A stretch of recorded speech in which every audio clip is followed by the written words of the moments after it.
Hey guys, what's going on, and welcome back to a brand new video. And today we're going to be going over Ruben Amorim'S 3-4-3 tactic that he's currently using at Sporting. If you guys do enjoy these tactic videos on this page, then be sure to leave a like on this one, be sure to comment on what tactic you want to see next, and please do subscribe to the channel. Before we get into Football Manager 2023, there's going to be a lot of content coming in that game, but there's still plenty to go inside of this game. But let's break down this tactic now, and as always, if you guys do want to download the tactic, it's going to be in the description below. You can simply download it and apply it. So this is going to be how the tactic does line up. Obviously, it is going to be your 3-4-3 system. You're actually going to have obviously your three at the back. These are the fullbacks coming in, but the four is obviously the left back here, the two central midfielders, and also the right back here. And your three at the back. Now, traditionally, these lines are very good because it helps me explain it to you guys basically. But you're going to have your three centre backs.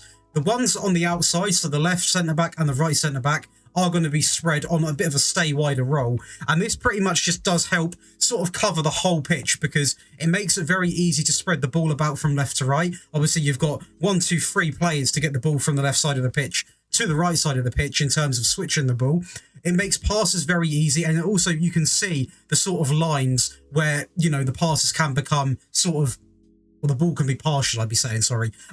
So the three up top, so they are wingers, but within this system, they do sort of drift in. So you're going to see a lot of the time, your actual wide players sort of come in to pick the ball up especially, and they might run wide with the ball. But this is a perfect example to show you that, and the reason why this happens is because the centre-backs do sort of drift wide, but then because these drift in, they sort of level off. So this is a perfect example and image of why it is so good to play like that. And then obviously with the fullbacks being quite attacking as well, there's loads of options to play good little 1-2s. You can already see the triangle passing possibilities just in this image alone.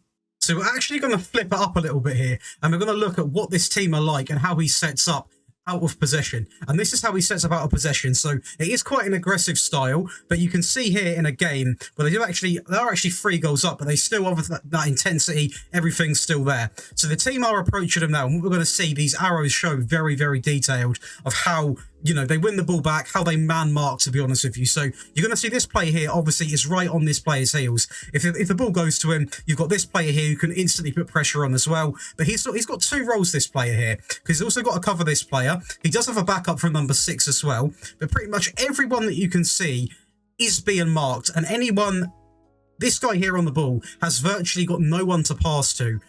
Now, if he does make a pass, so for example, he can't pass here because number 9 will intercept it. If he passes here, you can actually see this player here sort of telling number 6 to go a little bit closer. He can't really pass to this guy because as soon as he picks up the ball, he's going to be pressed from 2 different angles. And to be honest, by the time he picks up the ball, he's not really going to have time to offload it into this player here because he's going to have 2 players pressing on him.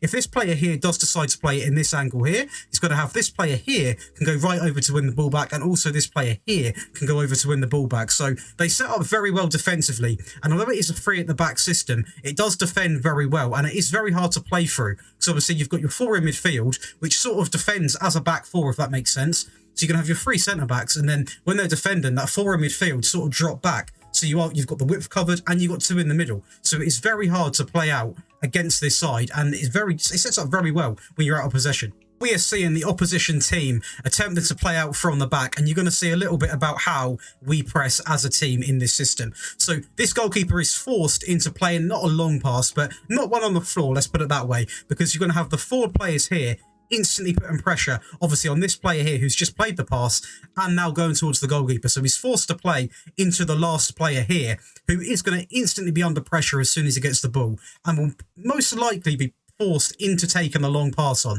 And that is because we've got a player, as you can see here, who by the time this ball lands, this player here is more going to be about here. So it's going to be right on him, and that is going to force this player here to probably kick it up the sideline, possibly even play it out, because there's no one near him. You can see just in the frame here that another Sporting player has pretty much got this guy locked off as well. So he can't go there.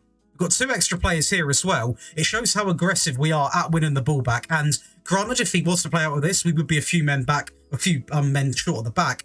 But there's really no way you can play out of this because, as I said, as soon as he picks the ball up, he's going to have this player here right on his heels. He can't play it to this player here. He's going to have 2 players around him. So he is going to be forced to play a pretty hopeful long ball, and that's the only option he's got.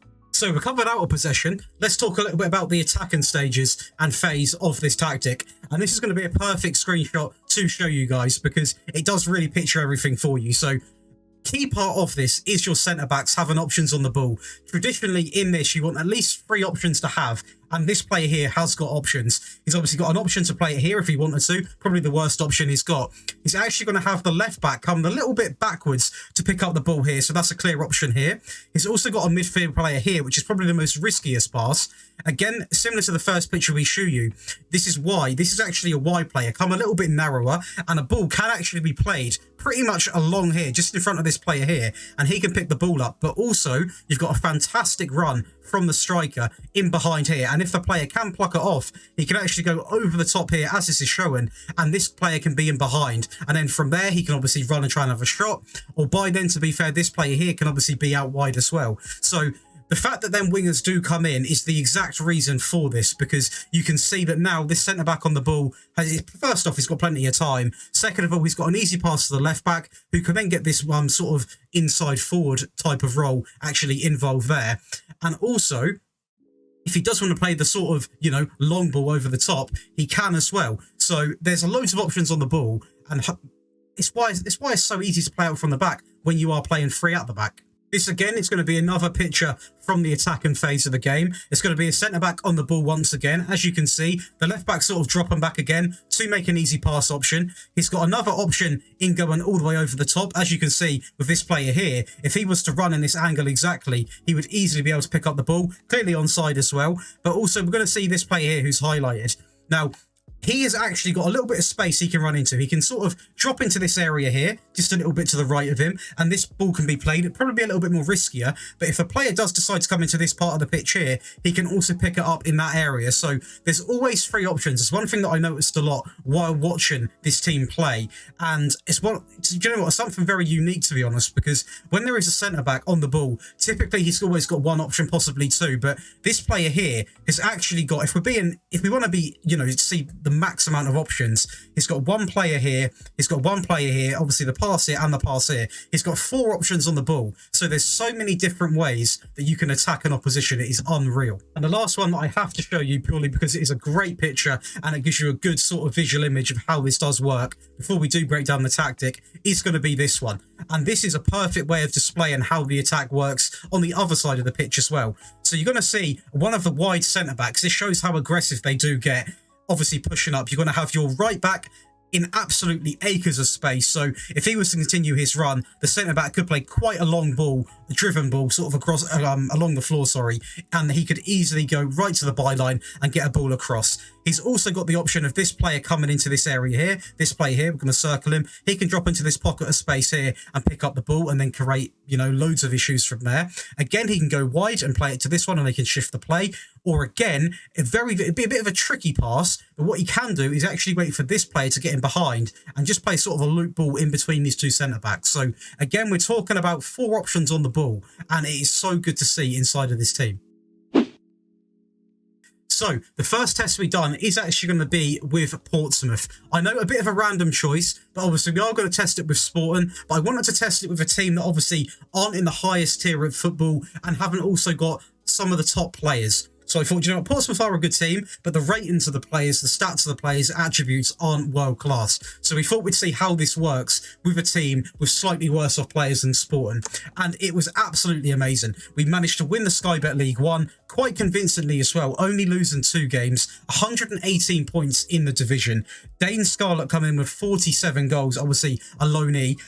Also, Marlon Pack coming in with 20 assists. Not the best display in the FA Cup and the Carabao Cup, but we did go out to 2 Premier League teams, so quite understandable. But we did manage to win the Papa John's Trophy as well, with Dane Scarlett and Pack coming in with the top goal scorer and most assists. So definitely something good going on there. And winning this league convincingly is never easy, especially with the amount of games that you have to play. Obviously, there's players getting switched around all the time. So fair play for that. Going into the data hub then, team attacking.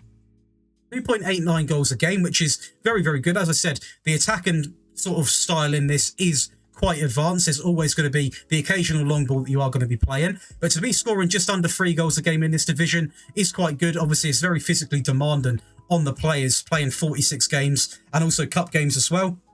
And the good thing which I do like to see about this is the pass completion sitting at 91%, so very, very high in that scenario. The shot on target ratio could be higher, but I don't tell him to work the ball into the box and take perfect shots. At the end of the day, I just want him to have shots on the goal, because a lot of the chances do come from counter-attacks, especially when you are obviously, holding on to a lead, something like that. The shots aren't going to be perfect. You just want them to have a shot at the goal. In terms of defending, 0.93, so under a goal a game, which is very, very good for a three at the back system. It does defend well, obviously, as I said, we saw in the images at the start. You're going to have your 3 centre-backs and your 4 across midfield. And the four across midfield, obviously, are 2 of your fullbacks. So they sort of defend the width of the pitch, but then you've got 2 central midfielders who sometimes act almost like another 2 centre-backs in some scenarios, because they do defend really deep. So at some stages of the game, you are going to have like 7 players behind the ball, which makes it very easy to maintain a lead as well. The tackle-win ratio could be higher, but that's not really an issue, which I'm too fussed on. At the end of the day, 0.93 conceded, and 2.89 goals scored. So scoring a lot more than what we conceded. Now, the next thing we tested with, I'm pretty sure you guys would have guessed it. It is going to be Sporting. Pretty obvious, I imagine. But we did actually manage to win the Portuguese league quite convincingly as well, to be honest. 102 points to second place is 80. We're going to have Paulinho coming in with 47 goals, which is absolutely outstanding. Nuno Santos with 24 assists as well. Got out of the Champions League group and unfortunately did get knocked out in the first knockout round, but it was against Barcelona, with Paulinho becoming top goal scorer in that as well. We did manage to win the Placard and also the Allianz Cup, and also it's going to be the Super Tuck, I believe is how you say that. So we actually did bring home 4 trophies. They are all trophies in Portugal, but at the end of the day, I wasn't expecting to win the Champions League, especially when you get Barcelona in the first knockout round. So to win 4 trophies in one season, I think shows how good this tactic is. And in terms of stats then, the data hub, team attacking, 3.97 goals in this division. Obviously, you could argue, definitely, we have got better players, better attacking players. So that is probably why there are more goals going in. The pass completion, very similar, 91.32%. So still very, very high.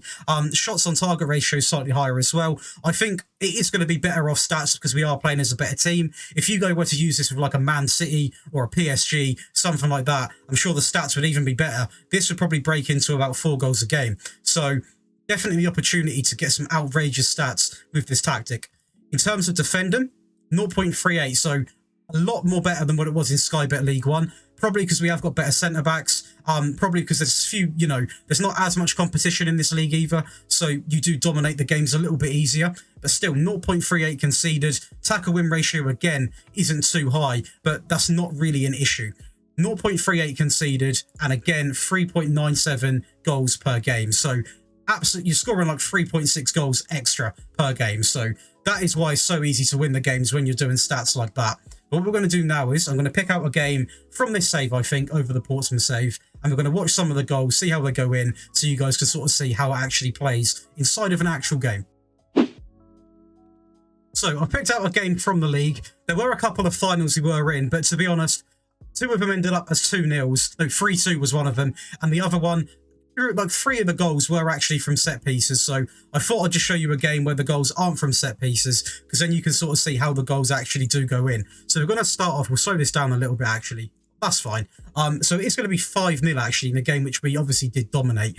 You can see here it's going to be the wide centre-back into the middle. Pedro with a beautiful ball over the top into Nuno Santos. And that is what you're actually going to see a wide player there actually be quite central. And that is because obviously that ball, that ball over the top was on. So why not play it? We're going to watch that goal again actually, because you can see how centralised he actually was. So obviously the wide centre-back into a midfield player. And this is actually the winger. Look where he is. He's actually sort of playing as what you'd probably be like a forward player, like you're playing 3 up front, to be honest. He's coming quite deep there, or quite narrow to actually pick up the ball, chip the goalkeeper, and it's an easy goal created. We then go again here. Obviously, a lot of the play does come from the centre-backs, as I did mention. A beautiful ball over the top, again into Santos, who pretty much replicates the first goal by playing the exact same position on the pitch. The third goal is going to be from a set piece, so there is that side of the game which we haven't even really addressed on either. Another goal coming out wide from Pedro Porro down the line, just taking his time, seeing a little bit of the pass and play here, and how easy it is to transition from the wide areas into the box and actually get a goal from it as well, which is a good thing to be showing you guys, really. Again, from the wide area, a simple ball over the top into Pedro, and just like that, we are in, and that is going to be 5-0. So obviously, we don't spend as much watching the actual in-game stuff now because we do the little bit at the start. You guys, please do tell me if you guys would rather see me go back to more of like the 2D actual in-game stuff, because I can fit it in these videos, but then the video is going to be slightly longer. So do let me know what you guys want to see. But that is going to be this game done. Obviously, a 5-0 win at home. Not against the best side, but we'll take it. We will take it. Before we do break down this tactic though, guys, if you are enjoying this video so far, then please do leave a like on the video, be sure to subscribe to the channel and turn on notifications. It's completely free, but this way you'll never miss when I upload, do a community post, live stream, and much more. And there's going to be loads of content coming out for Football Manager 23, but when Football Manager 23 comes out, there's going to be daily content for you guys, so definitely get involved in the channel when you can. So it's time to break down the tactic then. As always, guys, if you guys do want to use this tactic, you can simply download it from the description and apply it. But let's talk through it because it will help you guys understand it a little bit better. So what we want to start off is with a positive mentality. You want attack and whip set to wide, pass into space, slightly shorter and a higher tempo with mixed crosses on. In transition, regroup, distribute to the centre backs and take short goal kicks. Out of possession. Sorry about that. You want force opposition outside, higher defensive line, higher line of engagement, use tighter marking, trigger arm presses set to more often, prevent short goalkeeper distribution, and stay on feet. So it is actually quite a disciplined formation. So the player roles then, you want to go in with the goalkeeper on the defensive duty, set to standard. He doesn't always have to play it short, but typically he will anyway because the defender will come and pick the ball up. But moving on to the three at the back then, you want two wide centre-backs. I'm pretty sure that's self-explanatory because we did obviously explain how that helps sort of, this player drift in here. The wide centre-back will be out here as well. That pass will always be on then. So on the right side, wide centre-back on the defend duty, balanced on the trigger press, stay wider and standard. The central defender, a ball-playing defender in the middle on standard and less often on the press. On the left-hand side, a wide centre-back on defend, stay wider, standard and balanced. For the left back, you want two attacking wing backs here, and they are going to be told to be balanced, get further forward, run wide with the ball, more direct passing, because that is where you see them balls obviously get played, and aim the crosses at the centre if they are forced to cross it in. Same with the right back then, so what you're going to see here, the only difference is going to be with the directness. One of the fullbacks doesn't have to be as direct as the other. Balanced on the trigger press, get further forward, run wide with the ball, standard, and aim the crosses at the centre. Two in midfield, a ball-winning midfielder on the right-hand side on the defend duty, balanced, mark tighter, and more direct passing. Again, there is quite a lot of direct passing going on in this system. Next to him, a central midfielder on the automatic duty, balanced, mark tighter, tackle harder, move into channels, standard with the directness, and also dribble more. And then the front three, on the left-hand side, you're going to want an inverted winger on the attack duty, balanced, tackle harder, get further forward, sit narrower, because then he is going to sort of come in and obviously be able to pick up the ball from the wide centre-back, cut inside with the ball, and standard with the pass and directness. On the right-hand side, slightly different, an inside forward on the attack duty, balanced, get further forward, sit narrower, cut inside with the ball, standard with the pass and directness. And the last player in the team is going to be a press and forward, a role which is so good on this in this game, to be honest with you. If I can fit a press and forward in, I definitely will. And that is going to be on the support role. More often on the trigger press, you want him on standard pass and directness and tell him to hold up the ball. This hold up ball with the shoot more often is a perfect combo because they are still going to have that selfish spree, but also they are going to hold the ball up and wait for the wingers to overlap, and obviously they can get the shots off. So that is going to be this tactic broken down. As always, guys, you can simply download it from the description. I do appreciate you guys that do decide to, watch the entire video because it does help out the channel a lot. Obviously, the more minutes it gets watched, etc., etc. So I do appreciate anyone that does watch this sort of tactical analysis at the start instead of just instantly downloading it. It does mean a lot. But that is going to be it for today's video, guys. I hope you guys have enjoyed it. As I said, it is a very good tactic to use, so I do recommend that you guys at least try it out. And there is going to be more tactics coming this week as well. If you guys did enjoy enough, please leave a like on the video. Be sure to subscribe to the YouTube channel, and I'll see you guys in the next one.